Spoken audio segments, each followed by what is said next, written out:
It's awesome. Hello, everybody. Welcome to WRFI's final course presentation of this year and our end of summer party. For those of you joining us from home, Restoration Ecology Section 2 is going to present on their course. And we also have a silent auction going on tonight and a raffle. So just a little gathering. There aren't that many other folks here, but I've heard from a number of WRFI community members that were planning on stopping by. So I think that you'll probably see as you guys get started, some folks filtering in.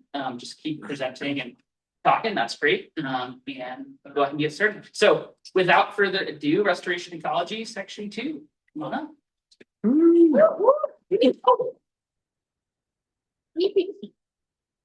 Oh, come on.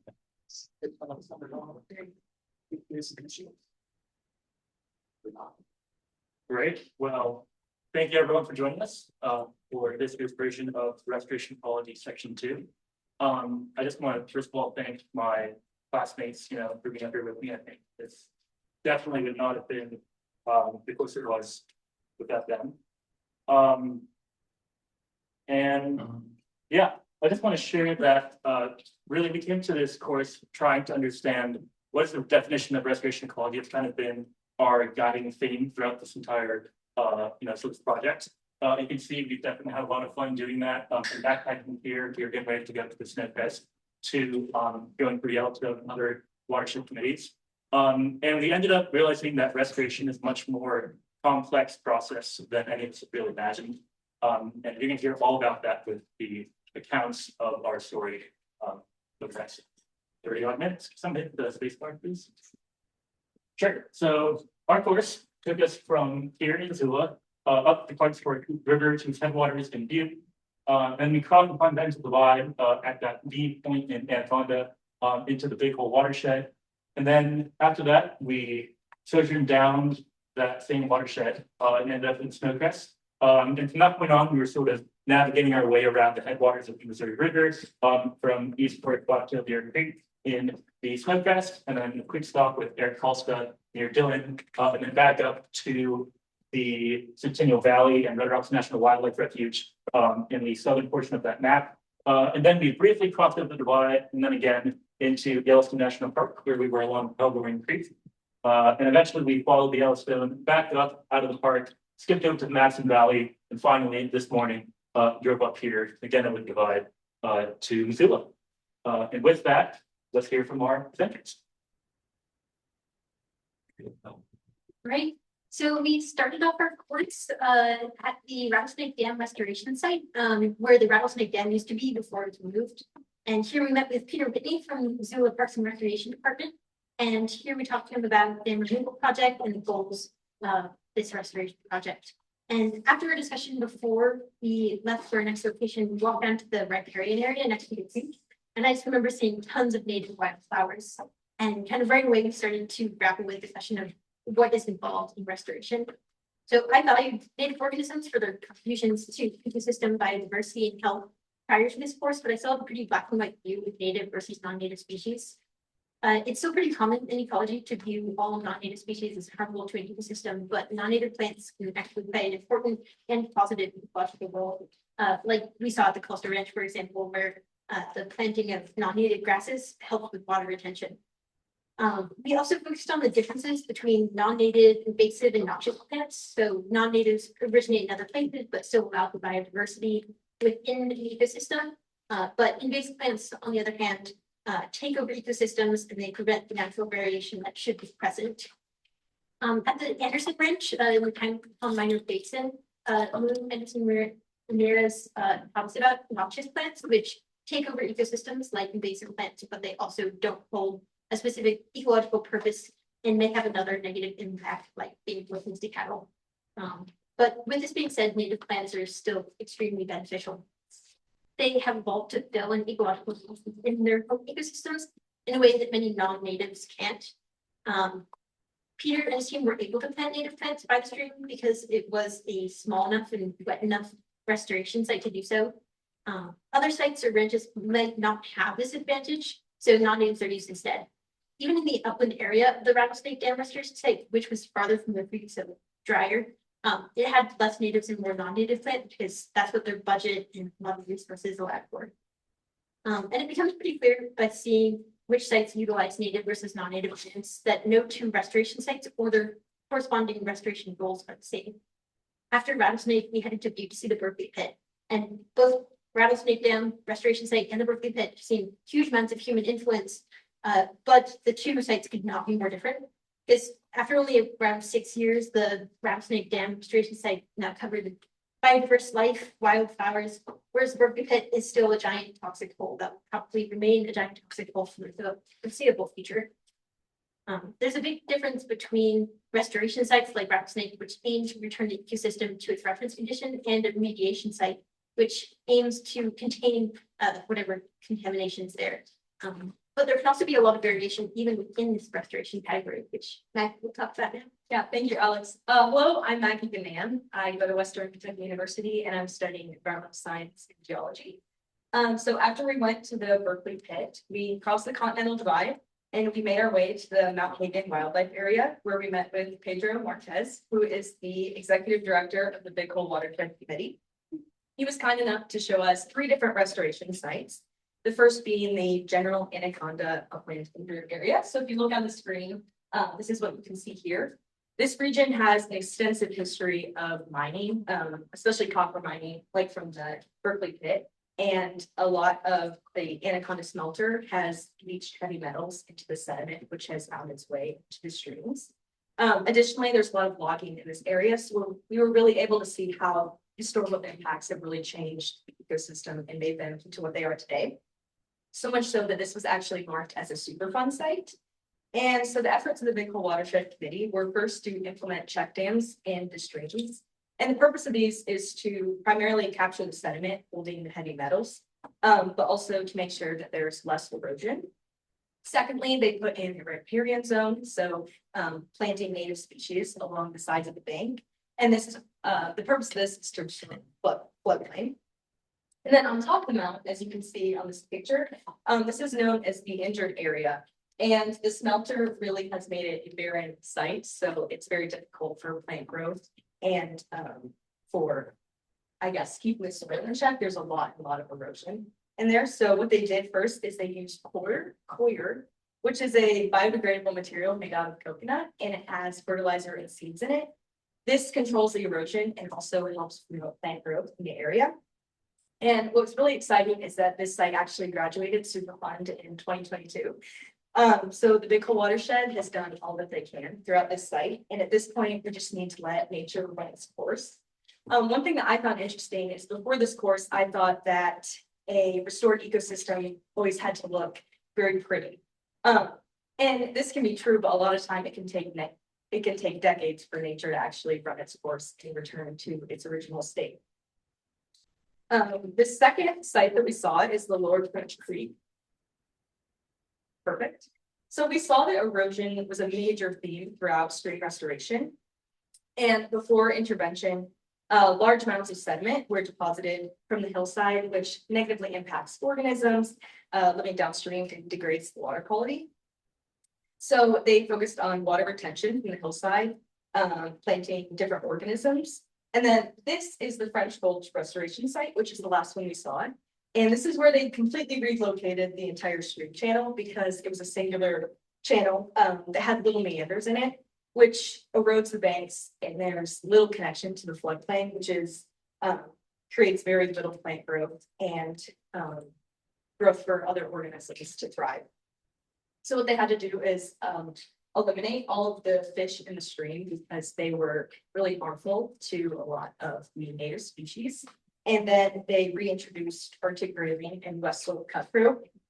We learned this was a very controversial decision, but it was really interesting to learn about the decision-making process in this field, because if the fish hadn't been eliminated, those native species still could be experiencing harm today. And this is where we learned that there are a lot of layers to restoration ecology. It's a very complex field. Things aren't always black and white, as Alex alluded to. And this was a major theme throughout the course. So after restoration, both French Gulch and Lower French Creeks were brought to a thriving ecosystem. And one thing I'd like to point out is that although these streams look very pretty now, they were done with a lot of heavy machinery. It wasn't a pretty process to make it look pretty, but as you can see now, it's thriving. We've got a great riparian zone. there's meanders in the river. And they really did a great job doing that. Perhaps the most interesting thing that we learned throughout our time with the Big Hole Watershed Committee is about the climate here. Many of us come from locations that experience a lot more precipitation than Western Montana. So we really learned how important sustainable water practices are to the future of these ecosystems, especially as global warming continues to pose a threat. So throughout all these experiences, we learned the importance of slowing down water for the health of ecosystems, which Owen will describe more in depth. Hello guys, I'm Owen Rolfs. I go to the University of Wisconsin-Madison and I'm studying wildlife ecology. So as you were saying, one method of holding water in a landscape that we practiced in the Big Hole Watershed is building beaver dam analogs, or BDAs. BDAs are mock beaver dams built from willow, mud, and a couple rocks. These BDAs function to slow water on a landscape, and this can be both for human reasons or for wildlife reasons. Slowing water in a landscape allows it to function on a more diverse scale. It also creates a working ecosystem for humans. Working ecosystems provide services to us and other species that are present in the ecosystem. One main service holding water in an area of land is the resulting availability of water to the plants. The resulting increase in plant biomass not only increases forage for wildlife, but also for cattle grazing.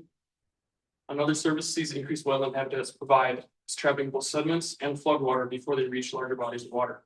This can help keep larger rivers cleaner, and also damaging floodwaters that may continue down the watershed are held back and stopped. And then when that excess water is trapped, it also forces water back into the ground that can resurface after it is cooled down to around 55 degrees. This supports trout fisheries and Arctic grayling fisheries.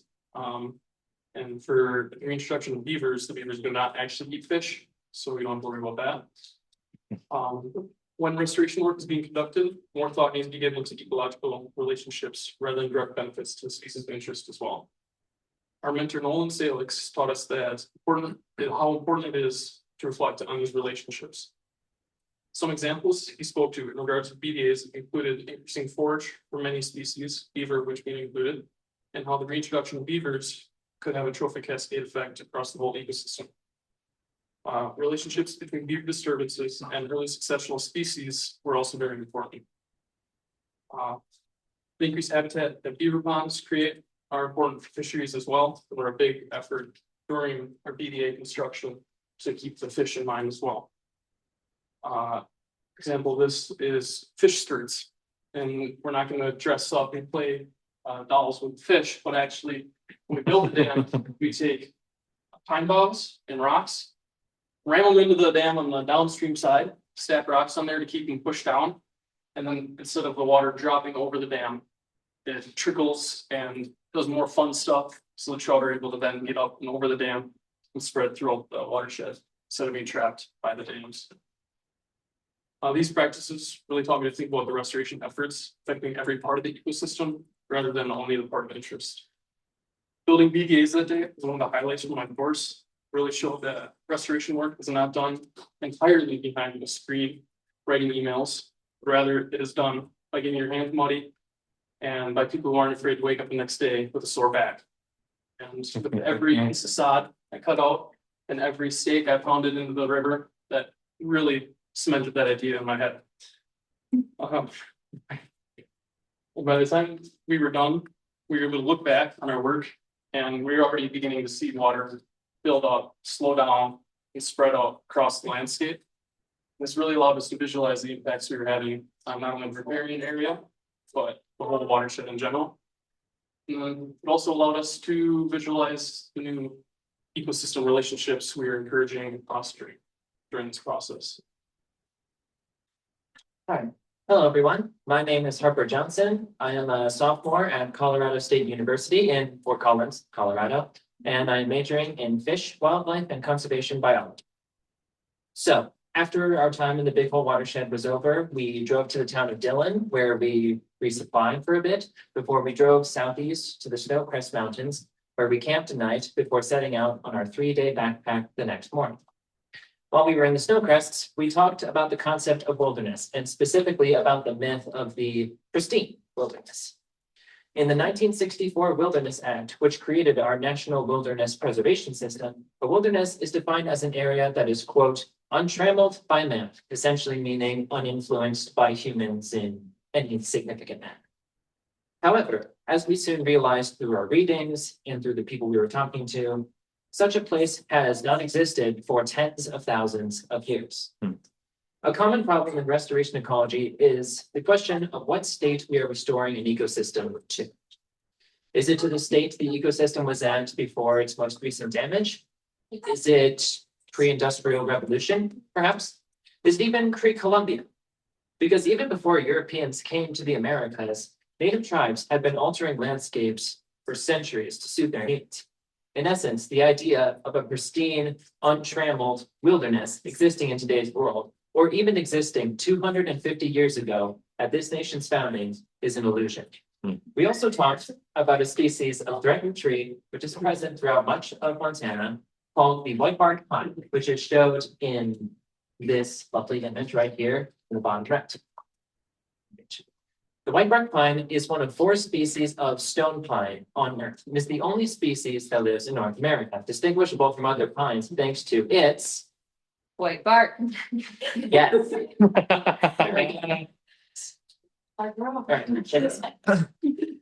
It is found in alpine and subalpine regions throughout the western US. The Rocky Mountains, the Cascades tends to get a bit more scarce the further north we go.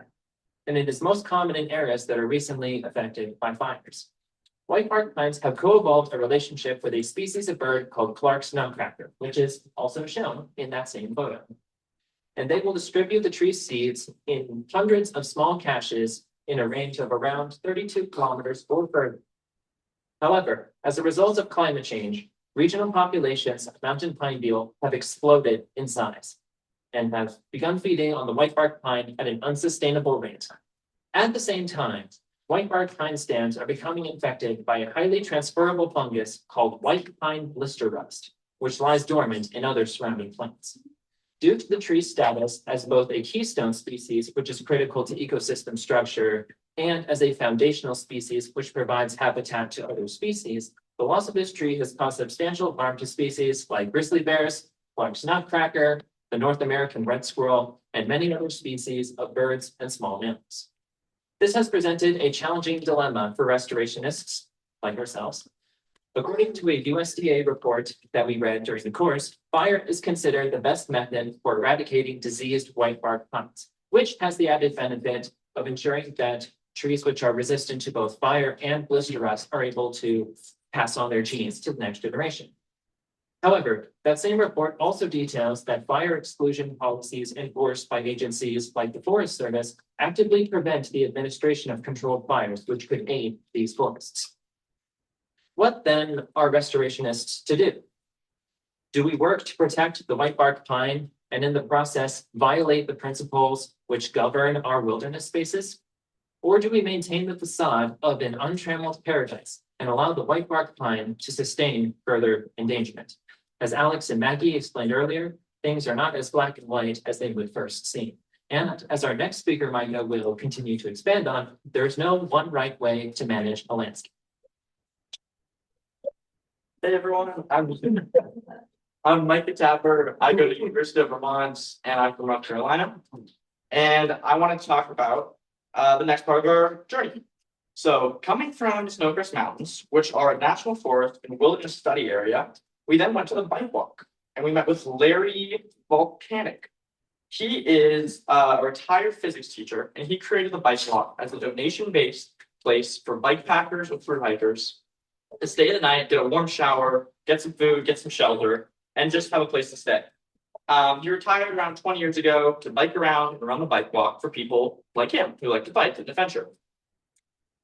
He told us about an upcoming data center, which I originally thought would just be unequivocally bad, but it's not really. It's, as we've said before, not all black and white.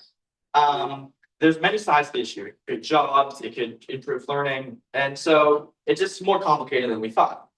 And on that same topic, we then went to Kelsta Ranch. We went with Eric Kelsta. Eric Kelsta has had the ranch in his family for generations. His grandparents bought the ranch. His grandmother wrangled horses to make money to survive. And they've just been running it and trying to create the landscape and make it as good as possible for many years. When they got it, it was incredibly degraded, and they've been working hard to make it better. What Eric Costa is doing is he's looking at the journals that his ancestors created, which are very detailed and have accounts of grass as tall as a donkey and just all these sorts of ecological like starting points that he's trying to get back to. As Eric Higgs puts it in one of our readings, good restoration requires effectiveness or achieving ecological fidelity, efficiency or minimal use of time and resources, and an extended scope. We're in a continuously changing landscape. We need to consider the wider context of our restoration. This includes things like historical, cultural, social, aesthetic, and moral values. Eric Costa exemplifies this by planting non-native plants to protect his land. His land, which used to have close to 18 inches of precipitation annually, now is lucky if it gets even 7, which makes it something called a novel landscape. It's a landscape that's been shaped by human activity, and it has new species combinations and physical conditions which lack any historical precedent. So he has no way of creating a landscape that used to be there. He has to work with something brand new. And the only way to do that is by planting non-native plants. One of the main issues on this branch is cheatgrass. It's an invasive and noxious plant, which we work to help get rid of. As you can see in this picture. We planted Bezoyski and clover in sheep's wool, and you can see we're mixing it up there. Bezoyski and clover are both non-native, but Bezoyski can outcompete cheatgrass, and it's not bad for cattle like cheatgrass, and it's better for the land. And clover is a nitrogen-fixing plant, which is also good for the land. So once Bezoyski and clover can get popped up and they can take over and remove the cheatgrass, then that allows Great Basin wild rye to pop up. Great Basin wild rye is a native plant. It's great for cattle, and it's a stork plant. But and it can outcompete Bezoyski, but it needs a lot of water and needs good conditions. So what he's trying to do is make the land healthy enough so that Great Basin wild rye can pop up again. This experience showed us how there's more than one way to tackle any issue, and it's never black and white, as I've said before. Non-native species, which I and many of us used to think were only bad, can actually be used to really help the land and do good conservation. And yeah, it's a lot more complicated than you think. Another thing we did on this ranch was we planted rock weirs to conserve water and help native plants like Great Basin wild rye to pop up, as Jacob would talk about. Thank you, Micah. Yeah, Micah reminded me that,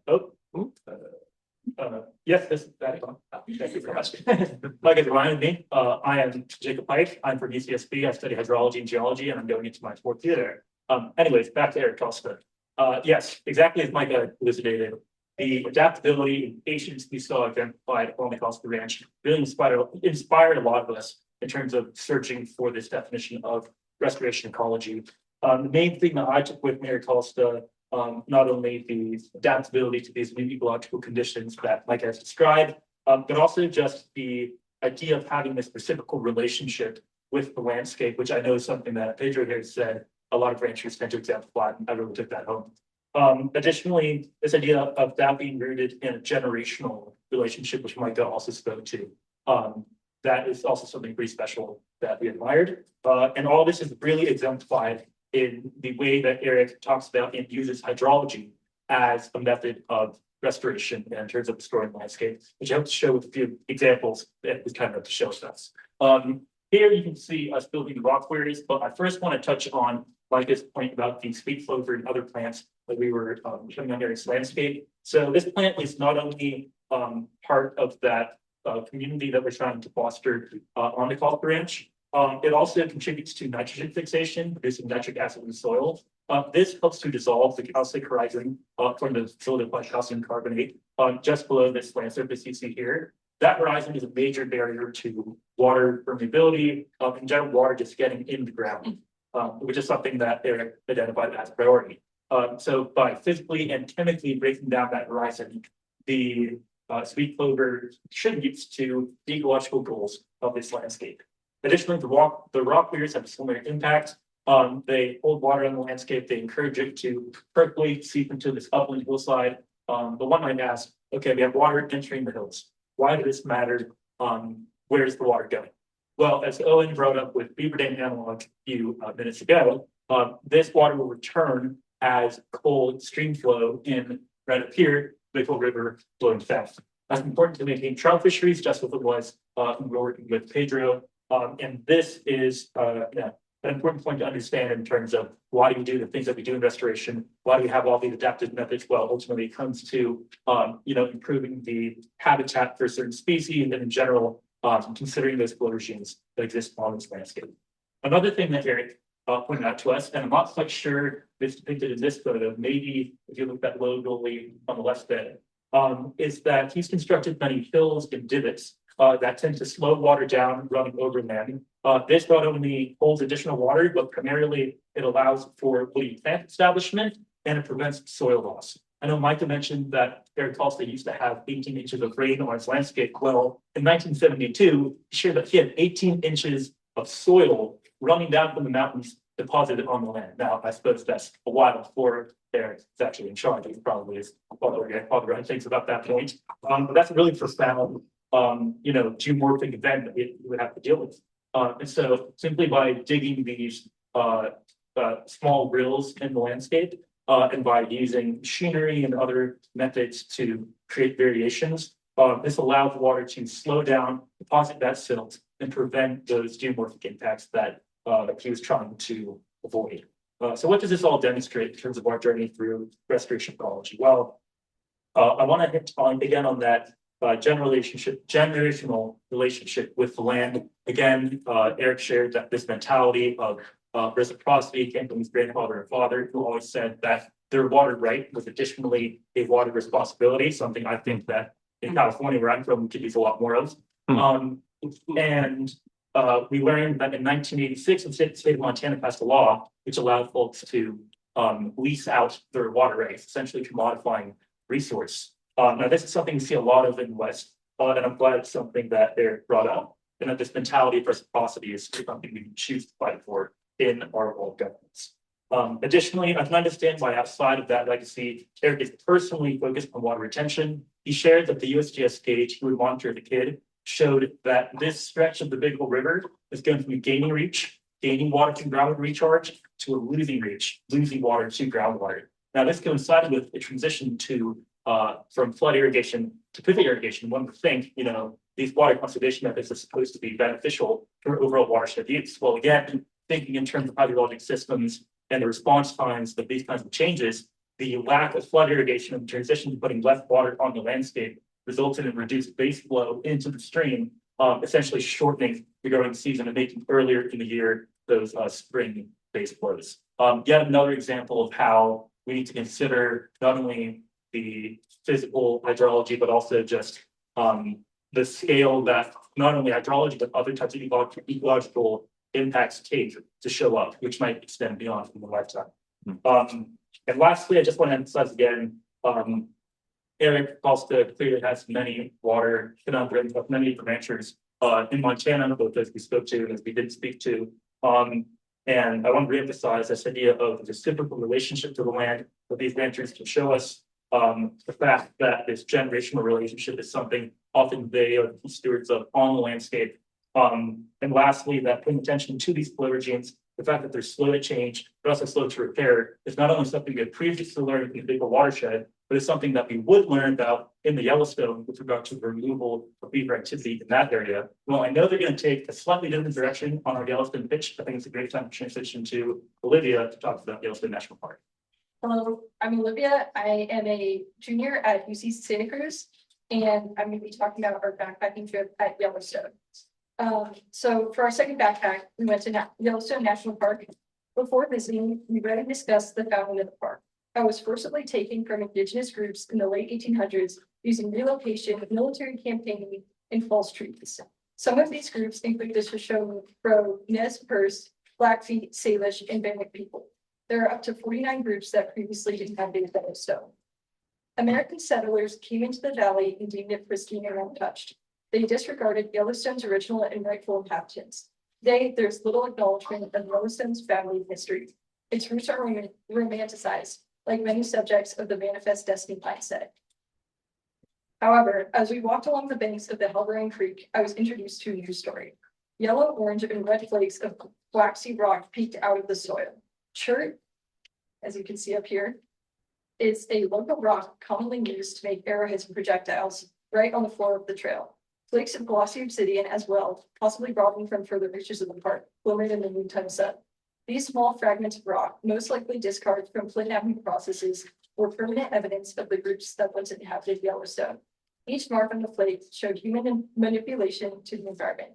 Even though the national park does not plainly acknowledge the original inhabitants of the area, the earth does. Indigenous ideas regarding nature and land use are incredibly different from Western views. A common belief is that humans are a part of nature and at the bottom of the infrastructure at that.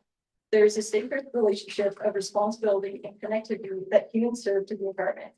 Resources are valuable and earned, not given. Western views, on the other hand, aim to separate humans and nature. Furthermore, it wishes to exploit and use the Earth's resources for human benefit. This lens has left many environments in distress. The Berkeley Pit, the Bakewell Watershed, and the Rattlesnake Dam, to name a few. Many restoration projects that are now in place aim to work with or reverse the conditions that human manipulation has left environments in. When discussing nature, it is important to examine the lens that we are viewing it through, especially during restoration work. And with that, I'm going to hand it over to Max. Hello, I'm Max Clark, and I'm studying geoscience at the University of Vermont. When we talk about restoration ecology, we typically imagine a simple problem and solution. An ecosystem has been disturbed and damaged by humans, so it is our job to fix it.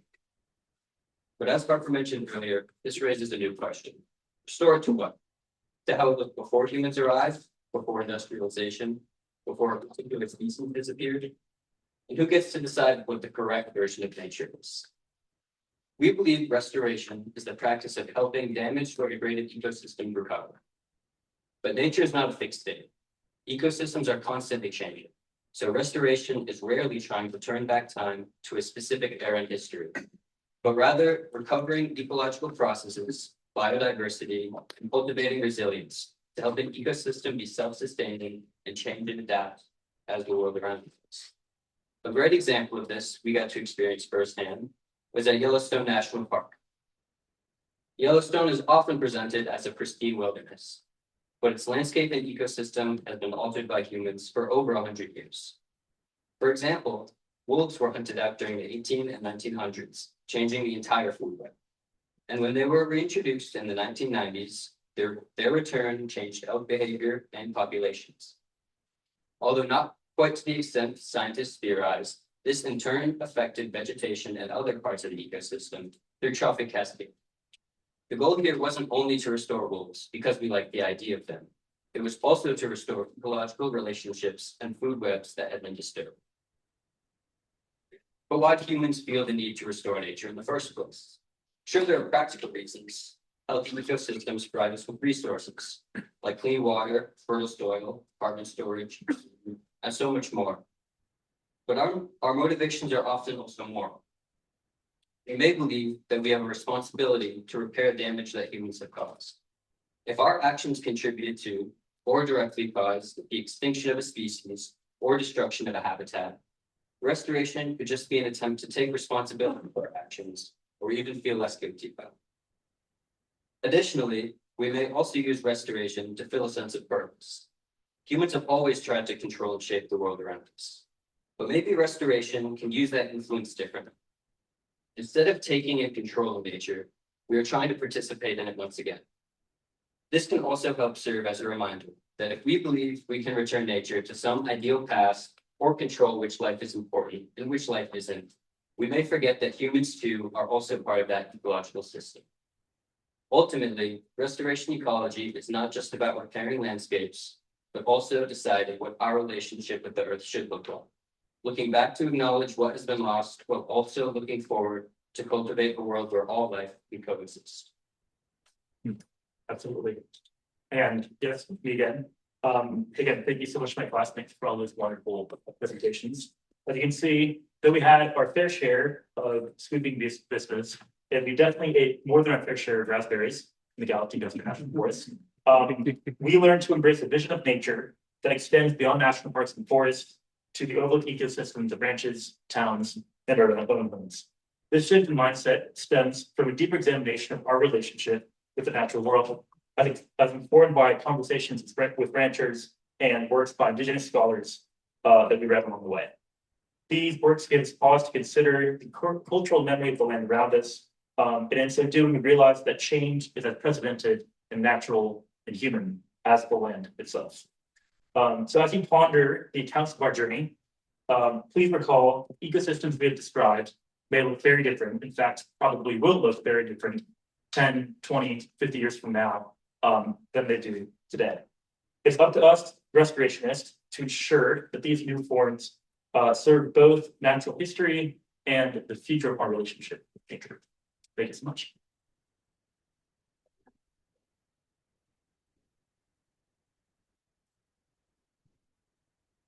All right, so usually at the end of our presentations, we open it up to any questions that folks might have in the crowd here or watching at home through Zoom. So we'll just popcorn out some questions and then wrap up.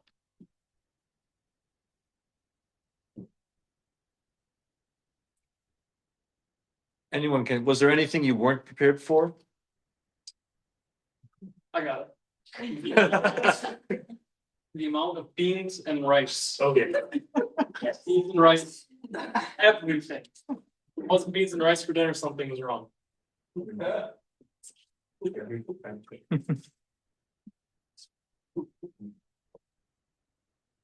So maybe if you said you were kind of surprised by how complex these situations were and places you were working on restoring. Are there, do you think that's a general feature of restoration, that it's in every context, there's always a lot more going on? And do you have any tools for approaching that complexity? I could do it. I would say yes, at least in our experience, every single thing we worked on or talked about or read about in this course was a lot more complicated than I would have thought it ever could be. I think it's just because nature is so complicated. There's always some bug you didn't think about or something. There's just all these different levels and interactions that it's just almost impossible to think through all of them. And you said, what can you do to account for that? Yeah, ways to deal with that surprising complexity. I think, at least from my experience, is just to talk about it. Have discussions. We had almost all of our classes were kind of like Socratic seminar type things. We were just talking about the readings, talking about our experiences. And I think that made a lot of progress. And if we're talking about like the Big Hole Watershed Committee, that's pretty much what they do. They try to get consensus and they talk about it, and then eventually they make a course of action. But you can't do it if it's just you. Yeah, I'd like to add that I think all of our readings were really designed to show us multiple different perspectives. We didn't just, like Olivia was talking about, the Western perspective. We go really far into a lot of indigenous perspectives, which was really interesting for me, because I think for so long, I am ashamed to admit that I kind of lumped all of that history together, but we really learned how complex they were. Coming 49 tribes in Yellowstone, all very different from each other. So that was a really eye-opening experience for me personally, and I think for a lot of my fellow students as well. But I think the readings were really helpful, as Mike said. Yeah, just really discussing it, hearing everyone's perspective here as well. Yeah, I think the biggest thing you can do is just be flexible. Something's always going to go wrong, you just gotta roll with it.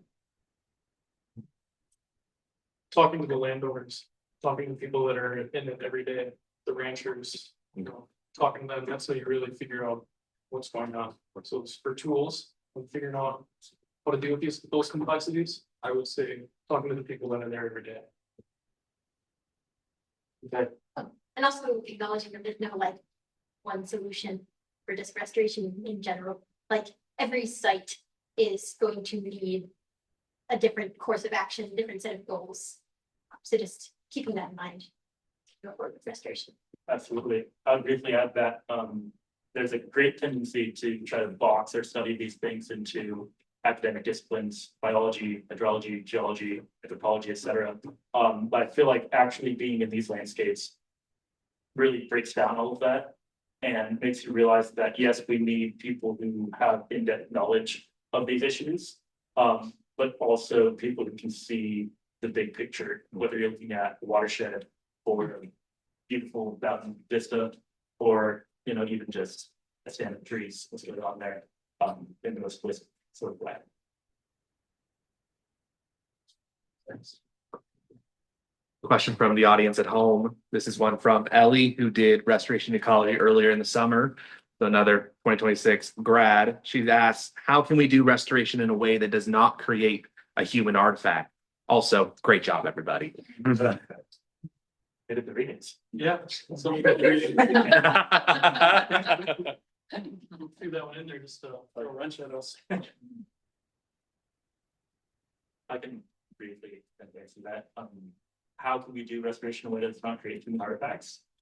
I think we've all talked about the fact that restoration is like an innately human process. Also, something straight from readings, but it's true that I don't think we can separate ourselves from restoration. Just I don't believe that you can separate art from the artists. And though we are trying to build ecosystems that look like something approaching their historical selves, we also have to realize that with the power that humanity, in particular our society, has exerted over nature, it's examining. We have a responsibility to not just say, "Oh, this is natural, and the best thing we can do is not touch it," or the best thing we can do is try to piece it back together into something before we broke it. It's more important to say, how can the process of making something functionally better, aesthetically better, better from cultural perspective, help heal our own relationship with nature? And there's an example in one of our readings about the Allosaurus. Yeah. Well, I mean, the Allosaurus metaphor in one of our readings was talking about how our current ways as a society, we like to take what we want and mar up the natural environments, oil, all that fun stuff that I don't really want to get into too far. I was comparing that to the Allosaurus, flesh-eating dinosaur that lived millions of years ago, did what it wanted, tore everything apart, wreaked havoc on everything. But then the author goes on to say that the Allosaur then evolved. It changed its ways, and now he compared it to the warbler that's sitting in the pine tree above us. So part of that is us changing our own ways too, for us to evolve and change our ways to become less of the Allosaurus that's taking what we want, when we want it, and where we want it, and living more with nature peacefully. If I may add onto this conversation as well, kind of diving into the, I guess, philosophical weeds of the whole problem, I feel like it also depends on your perspective about human artifacts and whether they're, I suppose, good or bad for the environment. Because if a human artifact is simply just an environment that has been affected by humans, then we are completely surrounded by human artifacts, and we have been surrounded by human artifacts again for tens of thousands of years. And something that we've talked about quite extensively in this course is the idea of human nature dualism, saying that humans are completely separate from nature, and that what a human makes is the antithesis of nature and vice versa. So I feel like if that's a bit more of your mindset, if you view humans as separate from nature, then perhaps human artifacts can be a bad thing. But I feel that if we view humans as just another part of an ecosystem, we can say, well, other animals exert their influences on nature all the time. So I suppose what's the harm in what we are able to do so long as the changes that we have made do not cause substantial harm to the ecosystems that those places are a part of.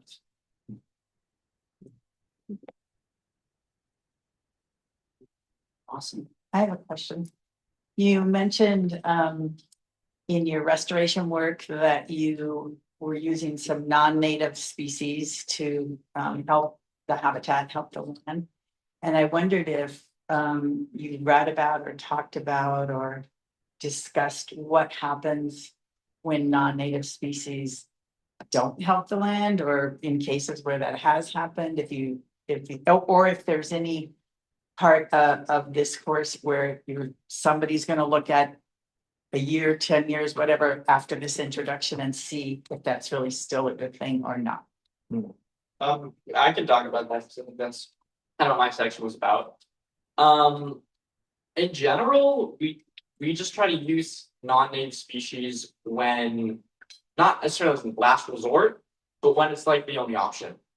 Because since the climate has changed so much, there's way less water in Montana. It's like less than half of what it used to be. And there are a bunch of invasive species that are taking over. It's pretty impossible to try to heal that ecosystem with only historical species. So what we're trying to do is just find the best course of action that minimizes any risk. So anytime you're going to introduce a non-native species, you got to think super carefully. You do have to think, what's going to happen in 10 years? Is this going to completely take over?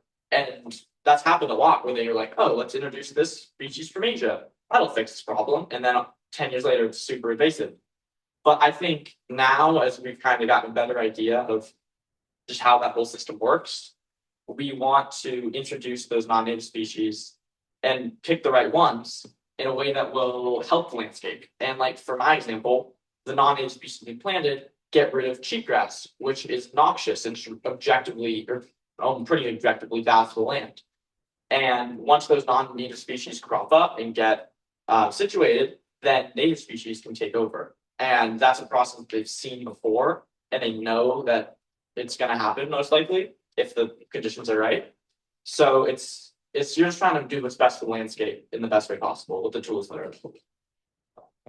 And adding on to that, I think it's important to differentiate between non-native, invasive, and noxious plants, because non-natives can be totally fine for an ecosystem. They could fill an ecological need in an ecosystem just as well as a native one might, but an invasive one prevents the kind of natural variation that you want to see in an ecosystem. So there's a big difference between that, like the plant, a non-native plant that harms, which is an invasive plant, and this native plant, which is kind of just doing its thing, not causing any harm. So one final, maybe I don't know about final, but one question from me. On a more personal level, as you guys took on this program, whether it was like the biggest challenge you had as a personally, or the biggest success that this program presented for you on a personal level, whichever one you want to take, the greatest challenge or the biggest success. Love to hear what you got out of the program on that personal growth space. I think one of the things for me is that this was the first time I had gone backpacking, which is a really exciting experience. And it was so exciting to be able to do it with this group and learn it in this way. Being able to do the 3-day backpack first was a great introduction to it. And then the 5-day backpack, by then I got more used to it. And I really love it and hope to continue that when I get back home. But I think another thing that was a big success for me is that being able to do the hands-on learning, such as the beaver dam analogs, like Owen described, I found that I really thrived being able to be outside and make those decisions like in the field rather than just in a classroom. That was exciting. I guess the most like impactful, surprising thing to me about this was just, who hasn't talked about how complicated everything was, how not cut and dry, and how it is, how many just like ethics and philosophy and all that stuff, how much of that is involved in anything that we're doing. That was just really surprising me and opened a whole new like world. I know something that I experienced. I suppose personal question requires personal answer. I don't know.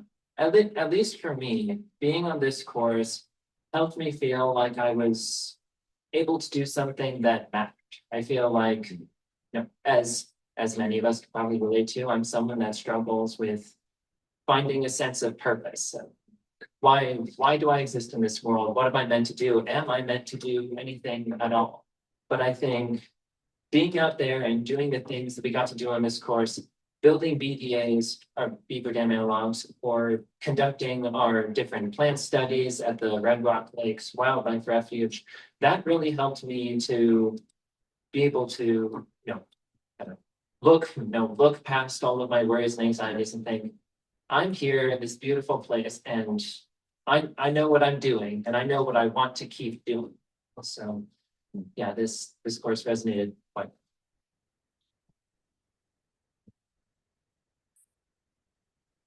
Awesome. Seems like a great place to end. We get another round of applause.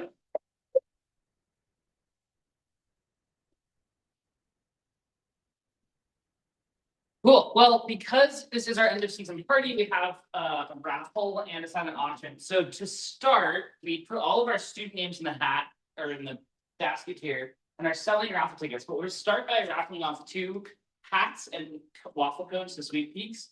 And then we'll give like 20 minutes if anybody wants to buy a raffle ticket, come see me. And we have some other cones, a gift card to a local restaurant, Camino, and a gift card to a local coffee shop as well.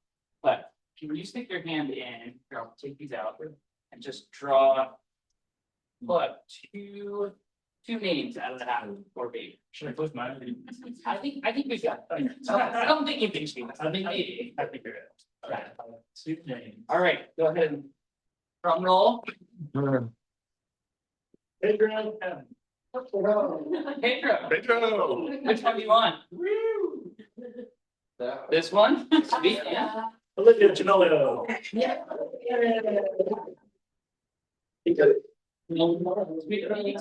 Olivia, Thank you. sweet. There you go. If anyone wants to buy a raffle ticket, 1 for $1, an arm length for 10, or your wingspan for 20. Come see me. And we'll do another raffle in like 20 minutes or so. In the meantime, grab yourself a beverage if you're of age and have any fear. Otherwise, stick to the non-alcoholic stuff. And then there's food and stuff like that. So people can find me out in Maple. Thanks so much, everybody.